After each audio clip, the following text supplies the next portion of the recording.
Texas A&M is heading back to the big dance for the first time since 2018, but again, for the second straight year, there's a lot of talk about A&M's resume and seeding and all that that we are certainly going to dive into. Andrew Hattersley here with Carter Karels, and Carter, how's everything going? Good, man. Crazy Sunday. I know a lot of people weren't happy, and we're going to dive into that. But wow, I do love me some Selection Sunday. To me, I just feel like a little kid on those days. It's like Christmas. So, I always tell people in March, Merry Christmas, because to me, it's the greatest time of the year. Absolutely love it. So excited for the tournament. It's the best time of the year, and it started last week, obviously, like we talked about on Thursday with the Syracuse buzzer beater to end their season. That ends up being the last game for Jim Boeheim coaching Syracuse, and you kind of felt like March was getting going there. And we're going to talk because your column was certainly, I think, put everything really well about the gripes. To catch those up who hadn't seen it, Texas A&M gets the 7 seed in the NCAA tournament and will face Penn State on Thursday night. Tip for that game is 8:50. Now the intriguing part is Texas is the number 2 seed in the region, and if A&M were to beat Penn State and Texas advances with their game, that would set up a second round game between Texas A&M and Texas, which would certainly draw a lot of eyeballs, a lot of conversation. Um, and so we'll certainly talk about all of that. But Carter, A&M makes another run in the SEC tournament, gets to the finals again, faces Alabama, and just came up a little bit short. Look, Alabama was clicking on all cylinders, and they're the number 1 overall seed in the tournament, and they really showed it on Sunday. From an A&M perspective, I think another successful tournament, beat Arkansas, beat Vanderbilt, and just came up a little bit short. Yeah, it was definitely a different feeling than last year, where last year there was so much anxiety with every game.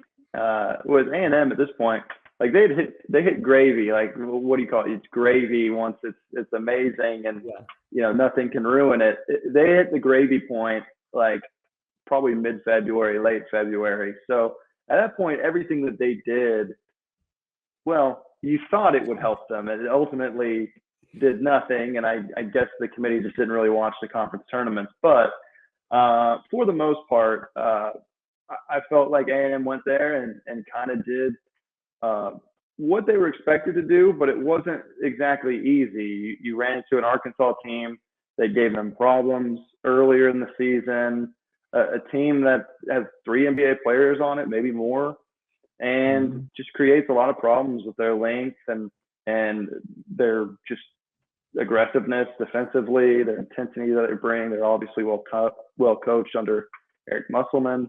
And then Vanderbilt, that to me was the really impressive one, because you go out against this team that's arguably one of the hottest teams in the country, and you shut them down immediately.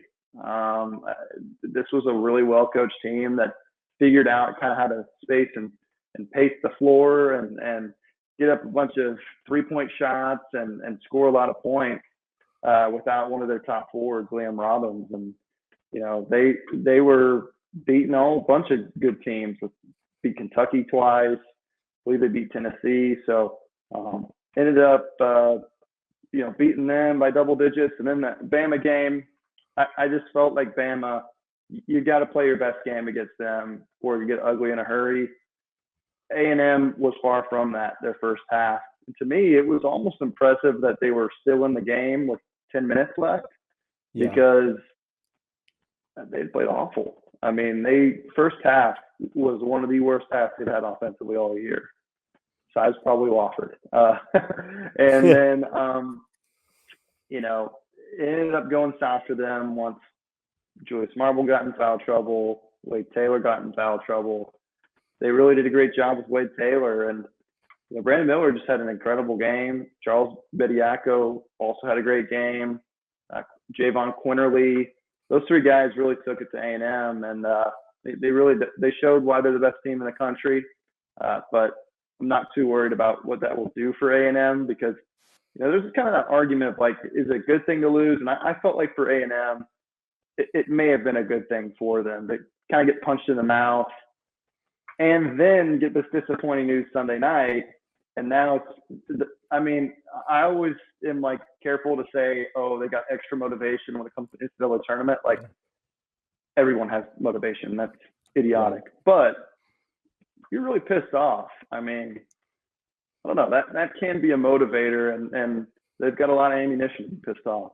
It's kind of a reminder, just of the chip on the shoulder that they've been playing with all season. It started during the preseason when, it was kind of time for this team to regroup and get back together and said, hey, look, we're going to control what we can control and go from there. And that's kind of been the mantra all season long.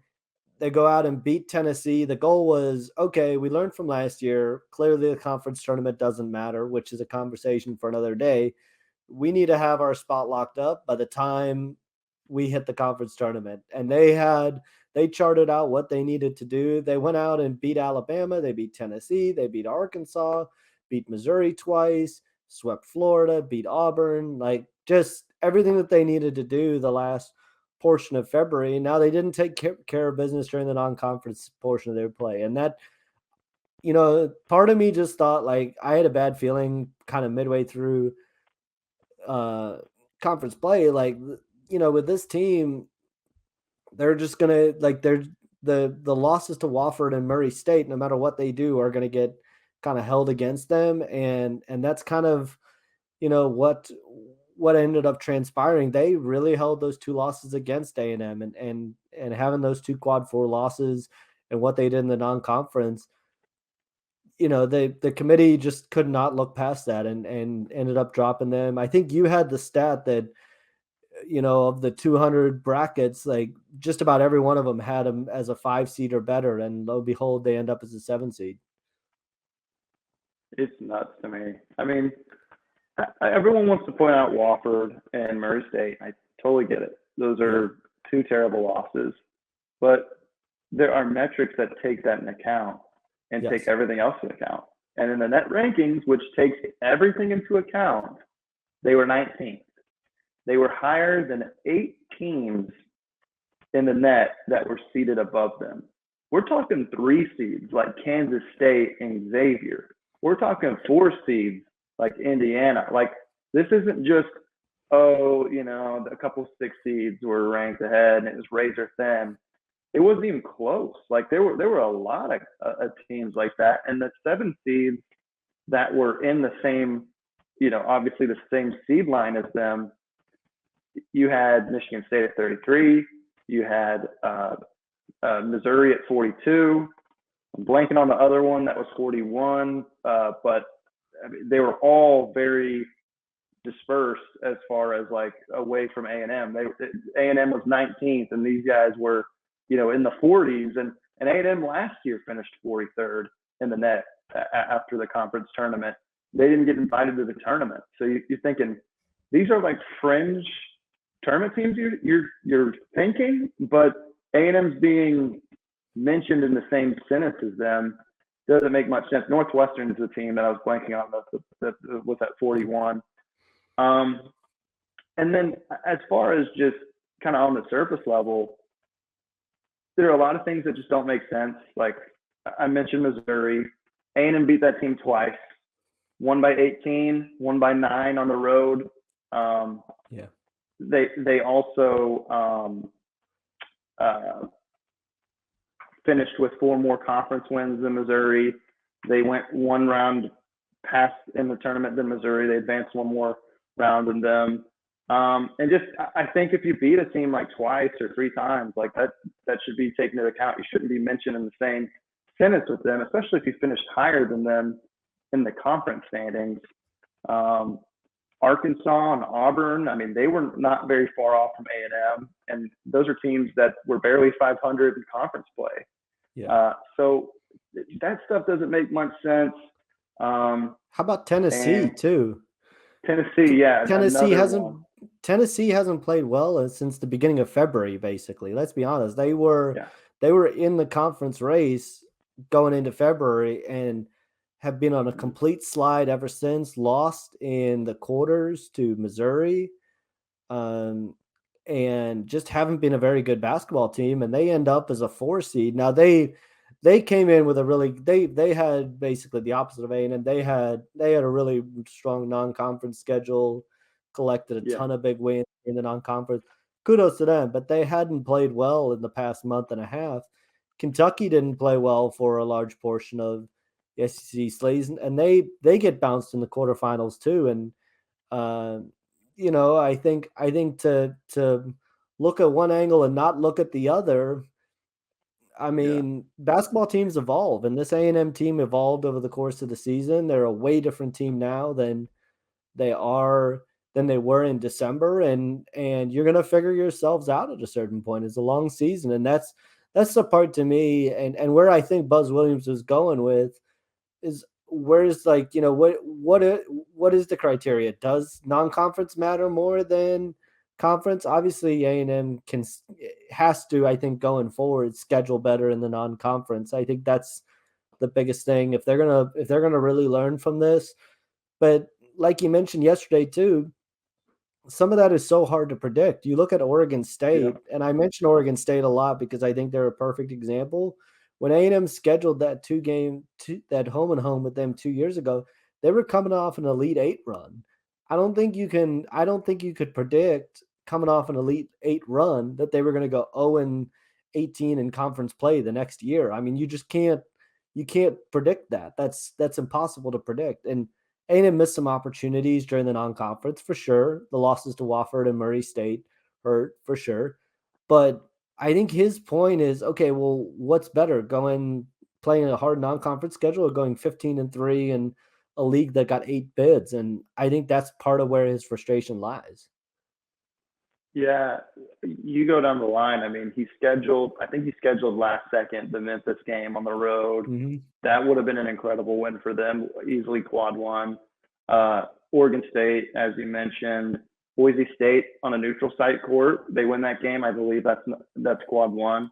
Yeah. And then the Myrtle Beach Invitational. They can't control the fact that Murray State all of a sudden sucks, or that Loyola Chicago all of a sudden sucks, that Yeah. Colorado is not that great. Like, some of these things are uncontrollable, and it has so much weight. Like, you think about football, like, you just schedule UL Monroe and you call it a day. Basketball, you're having to predict if a program will be good, and then if they're not, you're screwed. And so, yeah, all these people coming out, like I saw Jeff Goodman come out, oh, I love this because of this and that, and I'm like, hey, overall though, they had like the 43rd best strength of schedule. It wasn't like overall. It wasn't awful. It wasn't Yeah. like they were Wyoming, who I believe last year was like in the 100s. Yeah. Like, this is still a team that is in a great conference. They've tied for the most bids, and you just think on the surface level, 17-4 in an 8-bid conference should get you somewhere. Yeah. The fact that it didn't, just sets a weird precedent. And yeah, I think to your point about what Buzz is saying, I think when this happens back to back, you think about it a little bit differently, and we could talk about that. But just talking about solutions, I think he's mentioned. I heard him on a show today talk about, like, as long as there was transparency, like, I would get it. Like, we should have some sort of like conference in Dallas where we all meet together and they inform us how you do it. Is it the net? Is it this? Is it that? How do you decide it? The fact that there's no conversation, there's no, this is what it is, he doesn't get that. And I don't think it's realistic for that to ever happen, but I think it just shows you the problem with it. And you think about human error and human bias, there's always going to be that. And so I saw someone on our message board today just say, like, hey, they should just have a computer do this.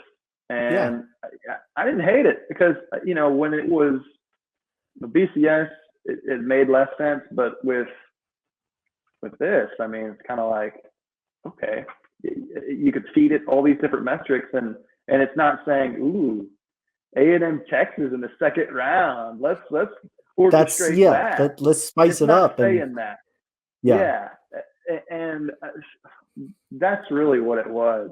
Because to me, it's no secret. I think there are people talking on Twitter saying, "Are they going to move Texas to a 3 and A&M at a 6 to match them up?" I don't think anyone ever imagined a 7-2. And look at the bracket matrix. The numbers speak for themselves. 200 projections. Only one of them had them as a 17 or as a 7 seed.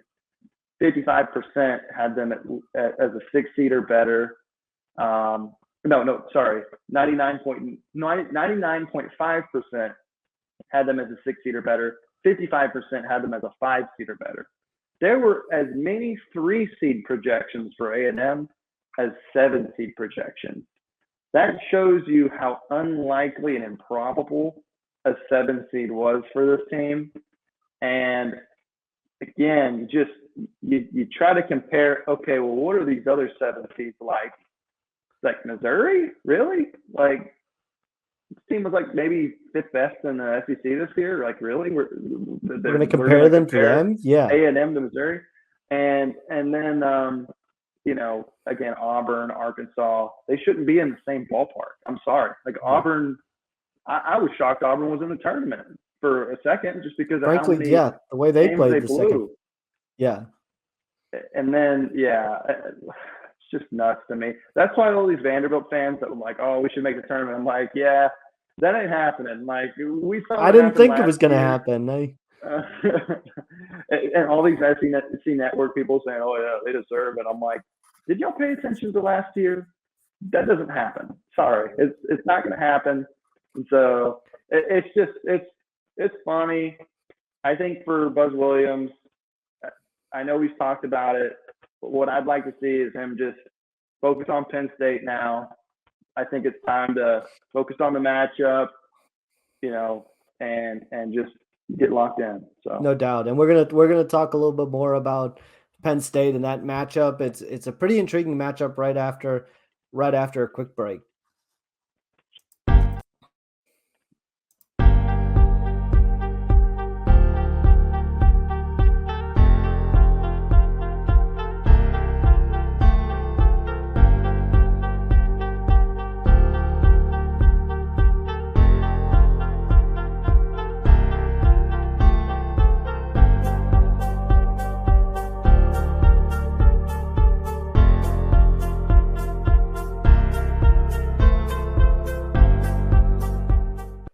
Welcome back into the GigEm247 Sports Podcast. I am Andrew Hattersley, joined by Carter Karels. We talked about it before we went to break. Penn State and Texas A&M squaring off on Thursday night at 8:50 Central from Des Moines, Iowa. This Penn State team, it's there's a lot of talk from people about that Texas matchup in the second round. Let me tell you, Penn State, all the attention, like you said, needs to be on Penn State because they're not an easy first round matchup at all. And, I thought Buzz Williams kind of mentioned it after the seeds were, after the pairings were announced, kind of a team that plays a little bit similar to Vanderbilt in a way. They have a lot of sets. They're really good offensively, tough team to prepare for. And it starts with Jalen Pickett, who is their leading scorer via Siena. Basically does it all on the glass, assists and leading the team in scoring. Yeah, he's one of those guys who is almost older than me. He's been in college for about 5 years, maybe 6. I think he's 23, almost as old as Dexter Dennis. Dexter Dennis is almost my age. He's real close. But with Penn State, they are kind of a nightmare matchup if you're thinking about 7-10. This is a team that could have been as high as a 9 or 8 seed. They're a 10 seed. They got really hot at the end of their season. They started the season 14-11. Then they won, I believe, 8 of their last 10. Made it all the way to their Big Ten tournament final, and barely lost to Purdue in the final game. But shoots the 3 ball really well. One of the best 3-point shooting teams in the country. They get up a lot of 3-point shots. It's interesting. You can look at it a couple of ways for A&M. A&M, it's either really good or really bad, right? Because for A&M, I think they're really good at getting teams out of what they do well. There have been several teams. I mean, I can even recall the first Bama game where Bama was not. I think they started the game 2 of 19 from three. Like they do not make things easy for opposing offenses. So that could be a good thing, or it could be something where Penn State shows up, they hit 14 threes, and it doesn't matter what you did that day. It doesn't matter how good Wade Taylor plays. You're going to lose if you're giving up 14 threes. And so that's a problem. They don't turn over the ball. Again, veteran team that takes care of the ball, great offense, not the best defensively. So, a little bit like Vanderbilt in that regard. And then the last thing, and I don't know how many people have talked about this, but they don't shoot many free throws. And they really don't. That, I think they're 349th in the country in free throw makes per game. As we all know, A&M is number one in free throw makes per game. So Penn State may be shooting a bunch of threes. What happens if A&M has 30 more free throw attempts? Then 30 more, 30, 25. Like this is a team that averages like 25 attempts per game, I want to say. And Penn State's maybe half of that. So I don't know. It's interesting. I'm curious to see how A&M style translates to the tournament, because you think about all the things that make a team good in the tournament. It's guard play, it's leadership, it's defense, it's free throw shooting, and now probably 3-point shooting as well. But A&M's really good in almost all those regards. They can also win in a lot of different ways. The point really being, you always know you're going to get something out of Wade Taylor. You're typically always going to get something out of Tyrese Radford. It's that third player that seems to change every game. Against Arkansas, it was Henry Coleman. Against Vanderbilt, it was Julius Marble for a little bit. Some games, Hayden Hefner might make a couple big plays. Dexter Dennis, obviously. So Solomon Washington, too. I mean, I could name a whole bunch of guys that it'll be their moment in a particular game. And so I like that aspect of this team. I like how they rebound the ball well as well. It's just going to be a matter of, can Penn State make a bunch of threes? That's probably what this game's going down to. No doubt. And you look at Penn State, not a great offensive rebounding team, which I think is weird when you consider how many threes they're going to take. You get some of those long rebounds and some of those weird bounces, but they're not a great offensive rebounding team, which, one of the key principles obviously for Buzz Williams and the staff is closing out possessions, and that probably works in A&M's favor. Now, the interesting part, you mentioned free throw shooting. Penn State kind of pretty good at not fouling, pretty good at, I think they're top 100 in the country and not in free throws allowed per game and fouls per game. But we know A&M can force it out of anybody. You look at, again, Wade Taylor kind of pulls that crafty play, one that sticks out particularly against Arkansas, and kind of made me chuckle because him and Anthony Black have gone against each other for years in AAU basketball, to just pull that kind of stop and let somebody run into your back and draw the quick foul that way. They've been playing each other for years. That's definitely not the first time he's seen that move. But Penn State, they're an interesting team. You mentioned 5 seniors, don't turn the ball over a ton and shoot threes. And so if you're A&M, got to close out. You got to be able to be sharp in your rotations. They can't get into rotation and leave wide open 3-pointers. That's maybe the area where when they have got in trouble, that's where it's come from. Got to challenge threes, got to contest threes.